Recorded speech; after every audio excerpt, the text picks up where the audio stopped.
Vale a pena esperar a Selic subir para investir? Muita gente acha que a taxa Selic vai subir ainda mais, eu acho que eles estão certos, e que isso pode tornar os investimentos do Tesouro Direto ainda mais rentáveis no futuro. Foi justamente essa pergunta do Luquinha, ó. Fala, Cezinha, tranquilo? Cara, com a expectativa de que a Selic ainda vai subir mais, vale a pena dar uma segurada para aproveitar os títulos pré-fixados e Tesouro IPCA? Tô perguntando isso porque, se eu entendi direito, esses títulos, esses investimentos acompanham a Selic no sentido de que precisam ser tão atrativos quanto a Selic, pelo menos. Então, pensando nisso, valeria a pena deixar uma grana separada rendendo numa caixinha do Nubank, por exemplo, esperar a Selic subir e com ela subir também as rentabilidades do pré-fixado e do Tesouro IPCA para depois investir neles? Ou é besteira e vale mais a pena aportar todo mês, mesmo que as taxas fiquem um pouquinho defasadas? Cara, vamos lá, você tá certo em partes. O Tesouro pré-fixado e o Tesouro IPCA, eles tendem a render mais quando a Selic tá alta. Mas tentar acertar o melhor momento para investir nisso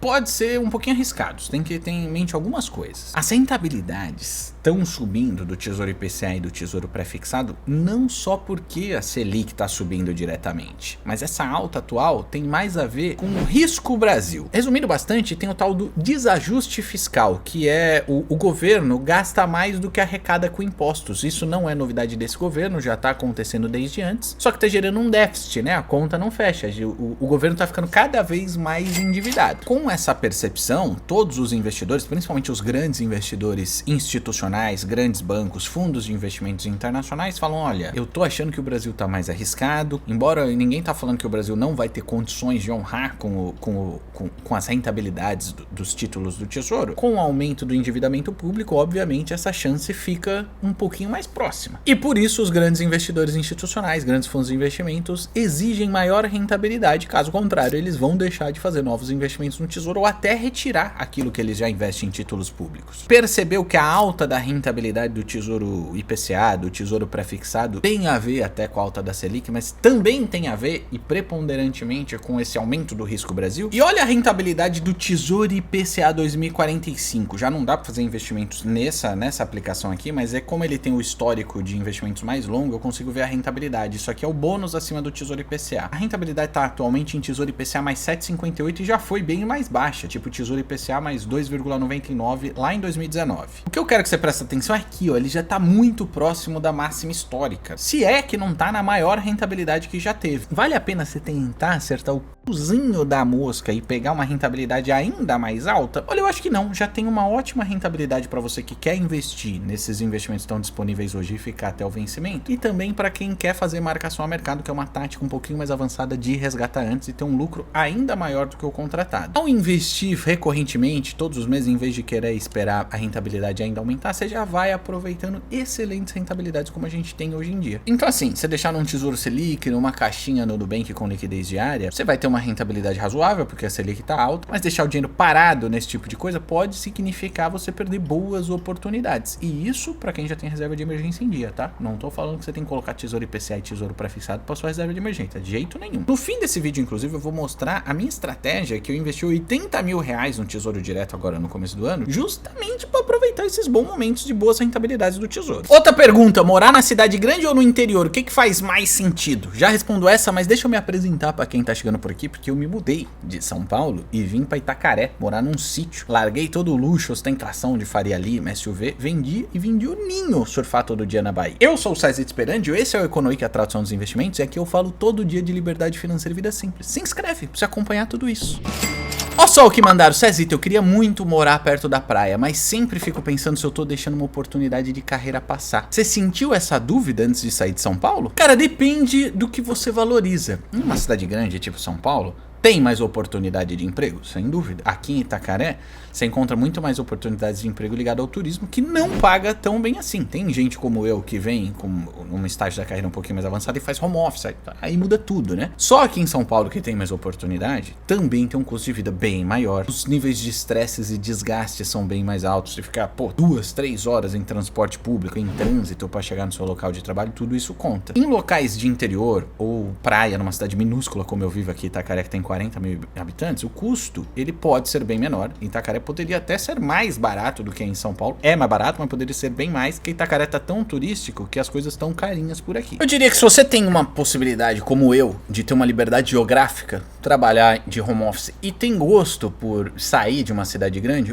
cara, super vale a pena. Eu não acho que vale a pena você largar tudo por alto e fazer isso sem loucura. Pô, eu já conheci a cidade que eu vim morar. Vim vários anos pra cá antes de pensar em morar aqui. Quando eu vim, eu aluguei um Airbnb por um mês pra ir procurar pessoalmente as oportunidades de aluguel anual, né? Mas fatalmente, São Paulo é bem mais caro que aqui, então eu economizo e tá alinhado ao meu estilo de vida. Minha busca por estar mais em contato com a natureza, surfar bastante, encontrar com outras pessoas diferentes da minha bolha lá de São Paulo. Então faz sentido. Mas o ideal é encontrar um equilíbrio entre qualidade de vida e segurança financeira, porque eu também me planejei financeiramente para esse tipo de mudança. Quero ver o like de quem quer fugir de cidade grande um dia. Deixa aí. Tenho 50 mil reais investidos no Tesouro Selic como reserva de emergência. Tá certo deixar tudo lá ou devo diversificar? Cara, vamos lá.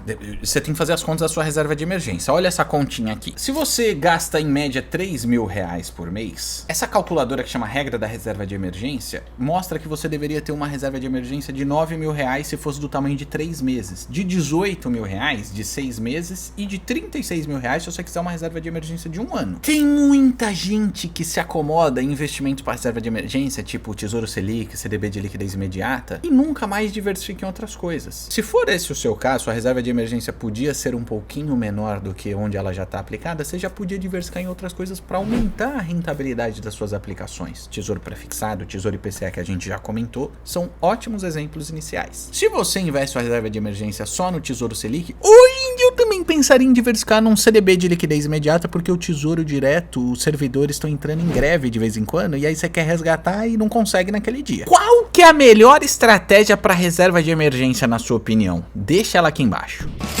Cezita, você ainda tem vontade de voltar pra São Paulo, velho? Não. Já me perguntaram isso algumas vezes. Eu vou pra São Paulo de vez em quando, né? E eu tenho cada vez mais convicção que não. Eu adoro ir visitar São Paulo. Não só porque eu revejo pessoas que eu amo, como eu aproveito várias coisas que aqui em Itacaré não tem. Comprar roupa, que aqui é muito caro e tem poucas opções. Comer em lugares que eu gosto de comer em São Paulo. Visitar museus, exposições culturais, coisa que aqui em Itacaré tem muito menos possibilidade do que em São Paulo, eu nem preciso falar. Só que essa vida meio com cara de interior me trouxe um equilíbrio muito bom de mais saúde emocional. Eu tô muito menos ansioso. Quem me acompanha, principalmente lá no Insta, sabe que esse foi o principal motivo de eu vir aqui pra Itacaré, e a coisa tem funcionado muito bem pra mim, com mais contato com a natureza, mais tempo livre de qualidade, o custo de vida menor. Só que nunca diga nunca, né? Se no futuro fizer sentido, pode sim ser uma possibilidade. Eu não gostaria hoje. Só que se fizer sentido, no futuro pode ser sim uma possibilidade. Eu acho que isso não vai acontecer, mas vai que surge, uma super oportunidade de um trabalho que vai ser muito enriquecedor, que eu vou aprender bastante e vão me pagar super bem. Aí, né? Uai, eu já equilibrei minha ansiedade, talvez eu saiba lidar melhor com ela, vou tentar encontrar a possibilidade de voltar mais vezes pra Itacaré, sei lá, uma vez a cada 15 dias. Mas não sei, eu não queria morar em São Paulo de novo, não. Cezita, você já teve algum momento que percebeu que tava gastando dinheiro só pra impressionar os outros?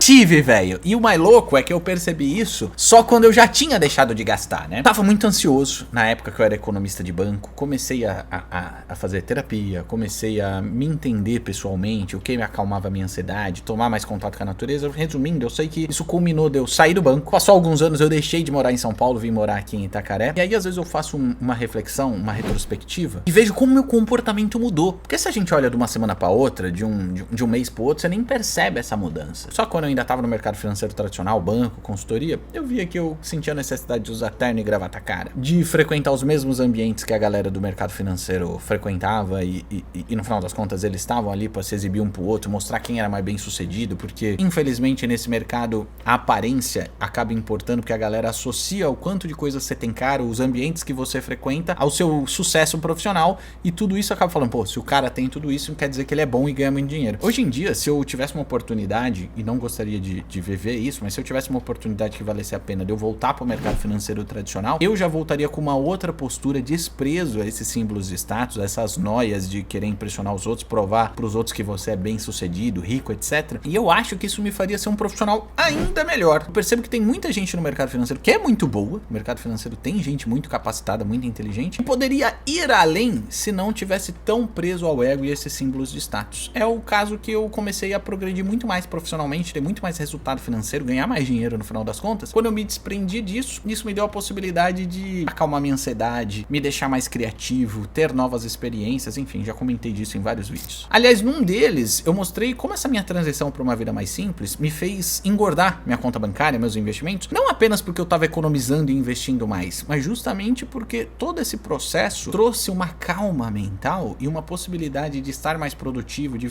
desempenhar um serviço melhor, e isso me fez ganhar mais dinheiro. Tá tudo nesse vídeo aqui em cima, recomendo muito. Aqui embaixo eu mostrei os meus investimentos em tesouro pré-fixado e tesouro IPCA, que foram 80 mil reais, e por conta de marcação ao mercado eu tô tendo prejuízo agora, mas a perspectiva é lucrar. Não esquece do like e clica nessa bolinha pra se inscrever.